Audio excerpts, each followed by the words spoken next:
Boo. Gotcha. Hey guys, it's October, right? Yeah, it's October, which means Halloween is all month long because it's too short for me to admit that it's one day. So let me live. Please. That means that it is the most legitimate time to watch horror films. What is horror? It is a genre dedicated to things that scare you or make you feel extremely uncomfortable. So yeah, there are a lot of horror films out there, but there are only certain horror films that I find to be phenomenal. And I only find them to be phenomenal because I find them to be actually horrific to me. And I actually took the time out to watch them because I'm sure there's like a lot of horror films that are actually horrific to me that I'm just not going to watch. Like The Exorcism, I'm not interested. I already get it. I get it. I get it. Blair, that witch thing, I get it. Cabin at the End of the Woods. Cabin in the Woods? I get it. I get it already. Halloween with that Michael Myers guy? I get it. We're good. We can skip all that. But I have movies that I do watch that are just the best. Let's get started. The Purge movies. Love them.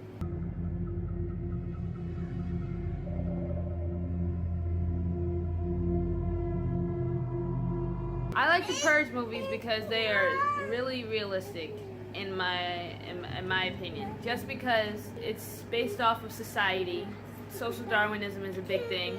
It's like a bit of an exaggeration as to methods that the government or just like society as a whole would use to regulate how things work.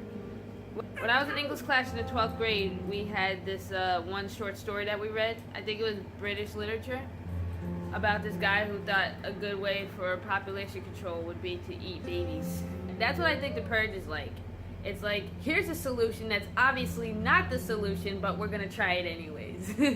I like how each movie shows the different like class systems in America, what they would do, what they would go through. I mean, obviously if the Purge were a thing, people wouldn't just be murdering each other, but you know, it's a horror film. That's probably the most horrific thing that could happen. It's definitely the most horrific thing. You see, your mind would just go anywhere. My favorite Purge movie was, I think I liked the fourth one, which is called The First Purge the most. It was the most charismatic one. It was really cool. I like how the second one transitioned from the first one into a more relatable version. And I like how the third one let anyone, it was like anyone can get it. You know, with the politicians. That was pretty cool. The Shining. I'm gonna be honest with you. I don't think I fully understand what happened in The Shining. I'm like, I have to rewatch it, but I feel like it was very cinematically good. The concept is pretty good. It's old. I mean, it's old to me. I think Kubrick did a good job on that movie. For those of you who don't know what The Shining's about, it's about this family who stays in a hotel in the winter for the entirety of the winter by themselves. And I remember watching a documentary about it, and I think there's like a cultural significance with Native Americans, because even if you look at the hotel, it just has like a Native American theme to it. So then you got this white family staying there, and then like they get haunted. That's what I got from it so far. There's also something that plays on with like each individual character's thing. What The Shining is actually really, really deep, because the little boy has a Shining. It's like this sixth sense, I believe. And this old man who's at the hotel explains it to him because he obviously sensed it. So he sat down, he was like, listen, man, you got this thing called The Shining. And guess what? The hotel has it too. So, you know, you guys should get to know each other.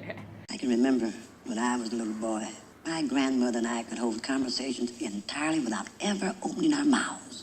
She called it shining. Really, I should probably watch that movie again. I wish I could tell you more about it, but that's like my favorite Kubrick film too. The only two Kubrick films I've seen was that and Eyes Wide Shut. We're not going to talk about Eyes Wide Shut. That almost would make the list if I felt like talking about it. Alright, first two Saws.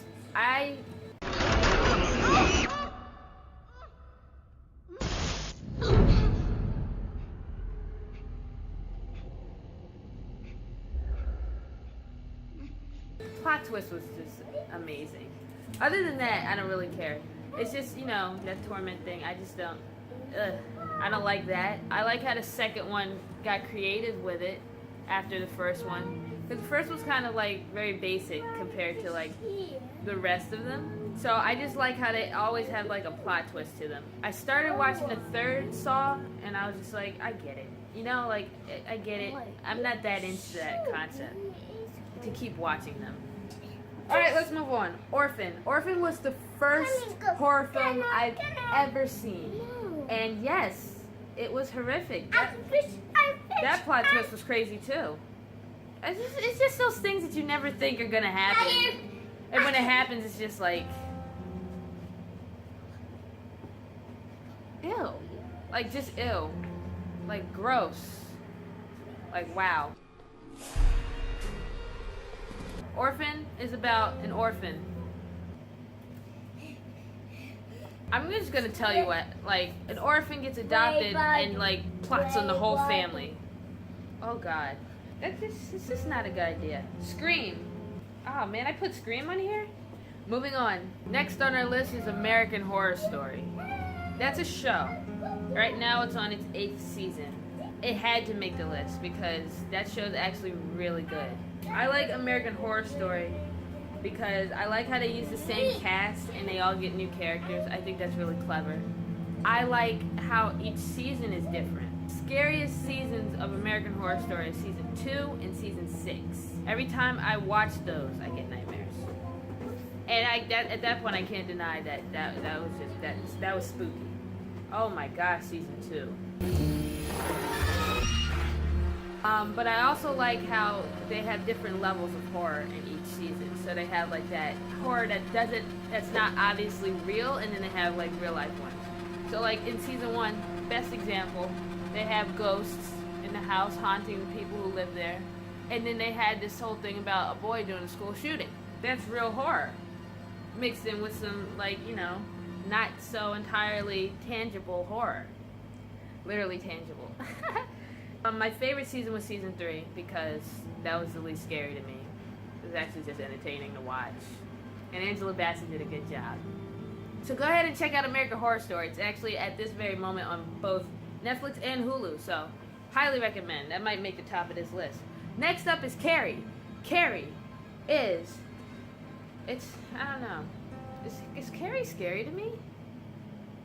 I think Carrie is just a good story, you know? There's 2 Carrie movies. There's an old one, and there's a newer one. I like them both, too. Like, sometimes the reenactments, it's not great. I like them both. Carrie's about this girl who's, like, she has an interesting home life, like a religious one. She's basically somewhat abused. And then she gets bullied in school, and she's basically implosive.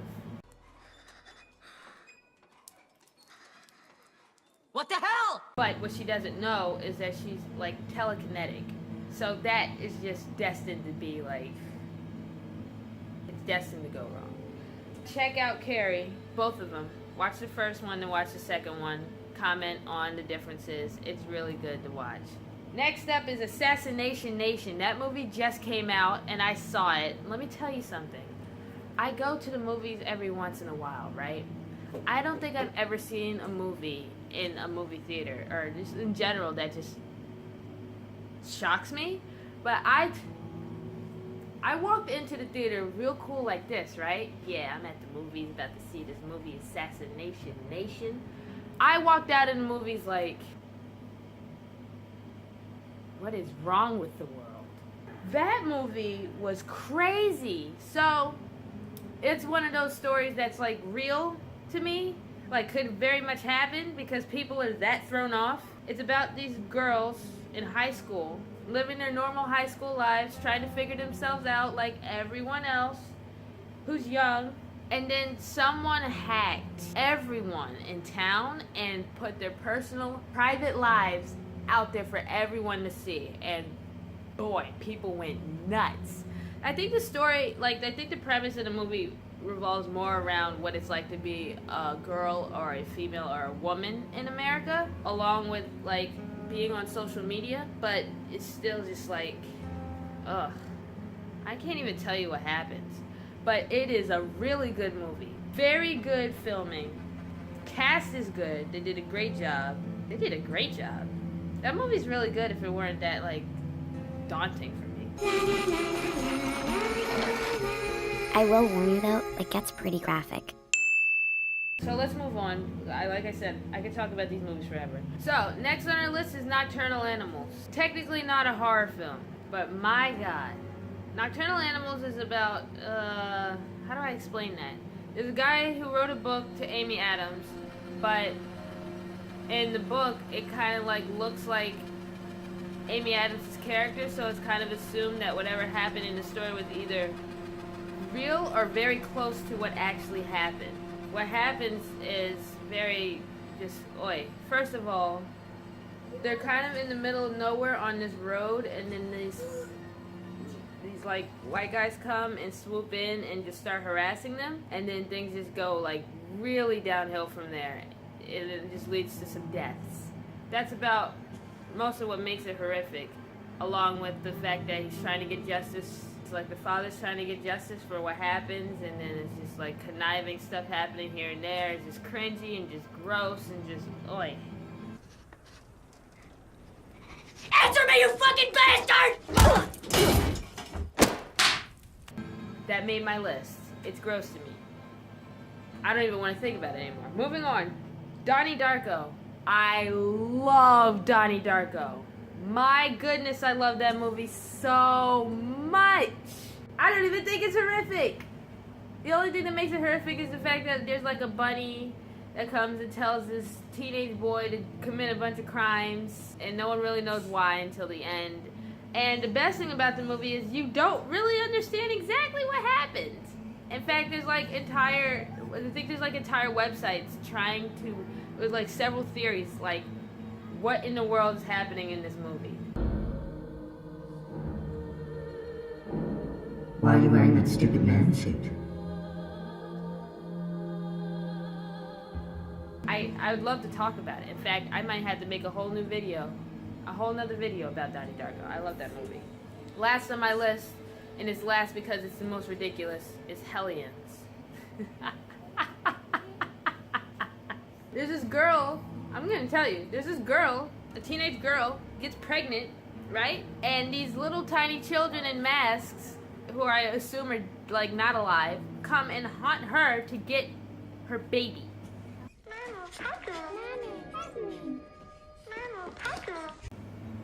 Just watch it. I'm gonna reveal the ending too. Apparently it supposedly was all a dream, or maybe not. Like, it's probably the biggest cheat at the end of a movie ever. You can go ahead and check it out, you know? Go check it out. Just go check it out.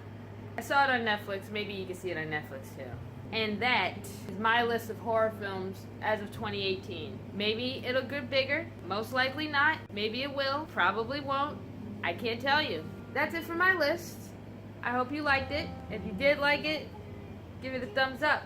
If you didn't like it, you can thumb it down. Hey, feedback is feedback. It's feedback. It's feedback. It's feedback. It's feedback. It's feedback. If you're interested in the things I do, hit that subscribe button and you'll know everything. You'll just know everything. And if you have any comments, do so where comments are accepted. I hope you're having a good day and have a wonderful Halloween month.